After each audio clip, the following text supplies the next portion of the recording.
प्रकाश निजर मोबाइल सजाड़िबाकू चेष्टा कला किंतु समय ता सह लुचकारी खेलुथुला। एमिति समीर कौन मोबाइल हाथरू खसी बार थिला। जेउ समयरे मनीष प्रश्नबाची होई जाए सेपटे तृप्ति कौन भाबुथिबो। जाहाकू निजर भाबी सबु कथा कहूथिला, सबु समयरे जहा कथा भाबुथुला, प्रतिटी कथारे से सबु बुझुथिला। से आजी फोन स्विच ऑफ करिदेला, हेले काहीकि कौन भूल थिला तार। जदि से एभली करिबार थिला काहीकि से घंटा घंटा गपुथिला, जार पदिए कथारे तृप्ति सबु भूली जाई कहूथिला सबु अकुहा कथा। निज सहररे किंबा निज अंचलरे हेइथिले भी एमिति होई नथांती। प्रकाश बालेश्वर हेइथिला बेले तृप्ति थिला ढेंकानाळर। बड़ विचित्र ए प्रेम कहानी, काही दूर दूरांतर। एमाने केबे सांग हेई पाठ पढ़िछंती ना सांग हेई बुली छंती, किंतु जणे देह हेले आउ जणे आत्मा, जणे आकाश हेले आउ जणे मेघ।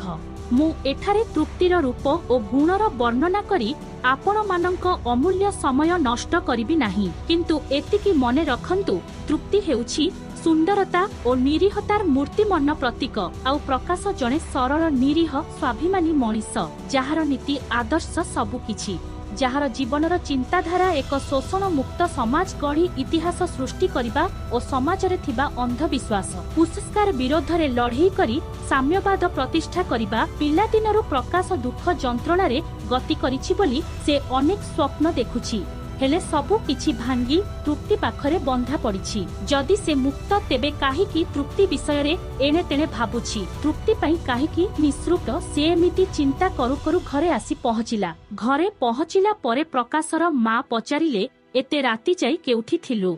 तोर फोन स्विच ऑफ अछि। तृप्ति बोली केउ झियो 10 रु 12 थर फोन करिथिला कहिला तांकू कहिबे मते फोन करिबा पई।